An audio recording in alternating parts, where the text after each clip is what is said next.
தமிழலை நேயர்களுக்கு வணக்கம். இன்றைய முக்கிய நிகழ்வுகளை இந்த செய்தி தொகுப்பில் பார்க்கலாம்.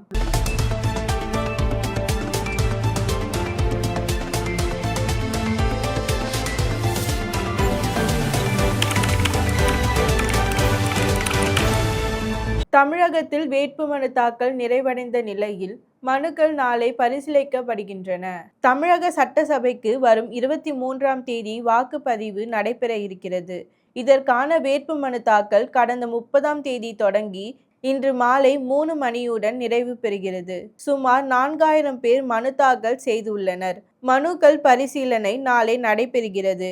இறுதி வேட்பாளர் பட்டியல் 9ஆம் தேதி வெளியிடப்பட்டு சின்னங்கள் ஒதுக்கப்படும். 23ஆம் தேதி ஒரே கட்டமாக வாக்குப்பதிவு நடைபெறும். 5 மாநிலங்களிலும் பதிவான வாக்குகள் மே 4ஆம் தேதி எண்ணப்பட்டு முடிவுகள் வெளியிடப்படும். அதிமுக பொதுச் செயலாளரும் எதிர்க்கட்சி தலைவருமான எடப்பாடி பழனிசாமி எடப்பாடி தொகுதியில் வேட்புமனு தாக்கல் செய்தார். 4 முனை போட்டியை சந்திக்கும் தமிழக சட்டமன்ற தேர்தலில் சேலம் எடப்பாடி தொகுதியில் களம் காண்கிறார் எடப்பாடி பழனிசாமி. தேசிய ஜனநாயக கூட்டணி சார்பாக முதல்வராக போட்டியிடுகிறார். தமிழகம் முழுவதும் தீவிர பரப்புரையில் ஈடுபட்டுள்ள அவர் இன்று தனது வேட்புமனுவினை தாக்கல் செய்தார். எடப்பாடி தொகுதிக்கான தேர்தல் நடத்தும் அலுவலரிடம் அவர் தனது மனுவினை தாக்கல் செய்தார். தேமுதிக பொதுச் செயலாளர் பிரேமலதா விஜயகாந்த் தனது வேட்புமனுவை தாக்கல் செய்தார். சட்டமன்ற தேர்தலில் திமுக கூட்டணியில் தேமுதிக போட்டியிடுகிறது. கடலூர் மாவட்டம் விருதாச்சலத்தில் பிரேமலதா விஜயகாந்த் போட்டியிடுகிறார்.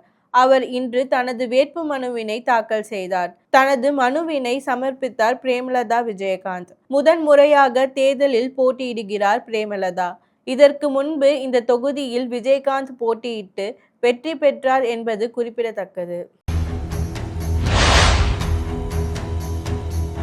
தமிழக சட்டமன்ற தேர்தலில் போட்டியிடும் முக்கிய பிரமுகர்கள் வேட்புமனுக்களை தாக்கல் செய்தனர். அதன்படி பாஜக சார்பில் சாத்தூர் தொகுதியில் போட்டியிடும் நயினார் நாகேந்திரன் வேட்புமனு தாக்கல் செய்தார். கோவை வடக்கு தொகுதியில் வானதி ஸ்ரீனிவாசன் தனது வேட்புமனுவினை தாக்கல் செய்தார்.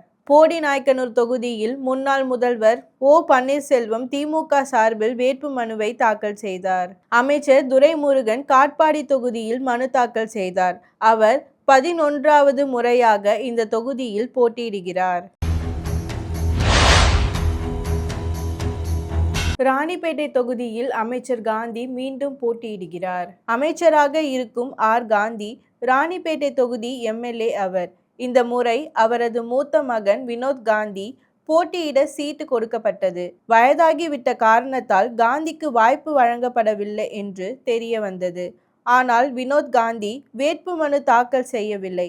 இந்த நிலையில் ராணிப்பேட்டை தொகுதியில் தான் போட்டியிடவில்லை என்று தெரிவித்த வினோத் காந்தி தனது தந்தைக்கு விட்டு கொடுத்து இருக்கிறார்.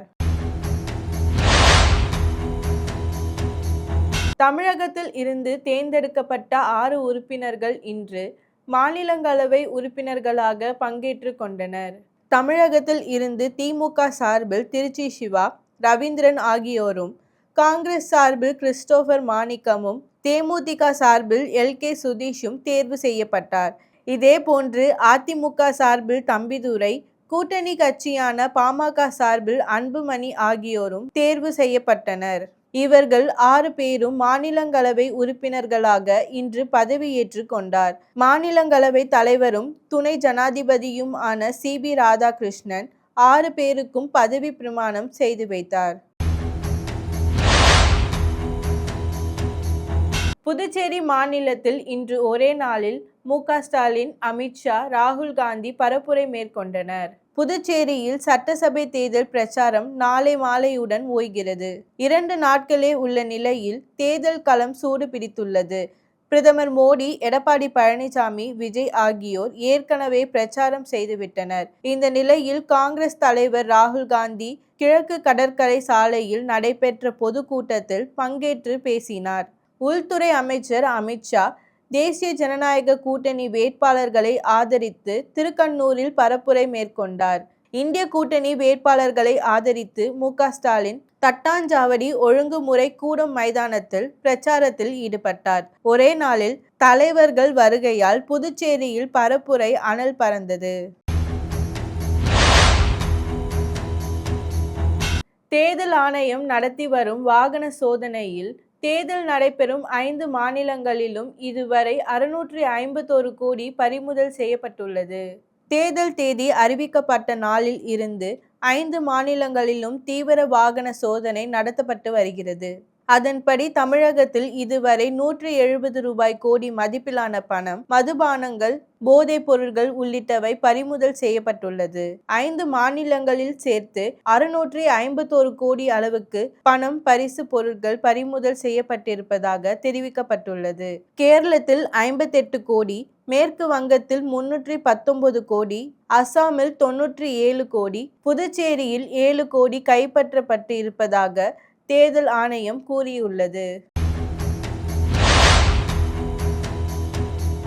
நம் நாட்டின் முன்னேற்றம் மற்றும் செழிப்பை கருத்தில் கொண்டு அனைவரும் உழைப்போம் என்று பிரதமர் மோடி கேட்டுக்கொண்டுள்ளார்.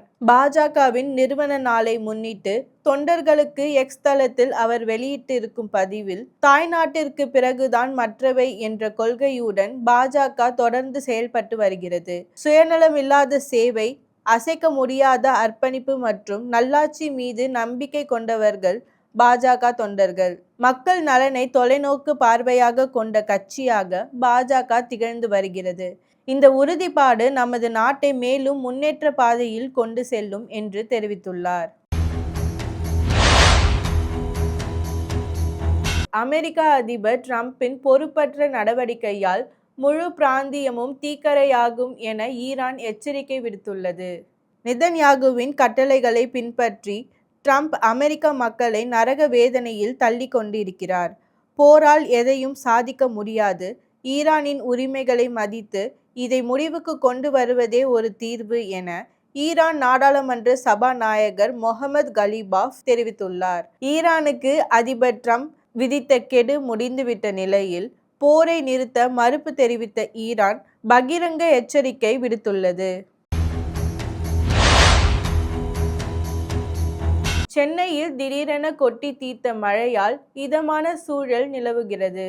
தென் தமிழகம் மற்றும் மேற்கு தொடர்ச்சி மலை மாவட்டங்களின் ஓரிரு இடங்களில் இன்று இடி மின்னலுடன் கூடிய லேசானது முதல் மீதமான மழை பெய்யக்கூடும் என்று வானிலை ஆய்வு மையம் கணித்திருந்தது. வட தமிழகத்தில் வறண்ட வானிலை நிலவும் என்று கூறப்பட்டிருந்த நிலையில் இன்று காலை சென்னையில் வெக்கையின் தாக்கம் தீவிரமாக இருந்தது. மேகமூட்டமும் காணப்பட்டது. இந்த நிலையில் சென்னையை திடீரென கரு மேகங்கள் சூழ நகரின் பெரும்பாலான பகுதியில் மழை பெய்தது. ஒரு சில இடங்களில் மழை கொட்டி தீர்த்ததால் வெப்பம் தணிந்து குளிர்ச்சியான சூழல் நிலவுகிறது. மேலும் செய்திகளுக்கு தொடர்ந்து இணைந்திருங்கள் தமிழலை செய்திகளோடு. நன்றி, வணக்கம்.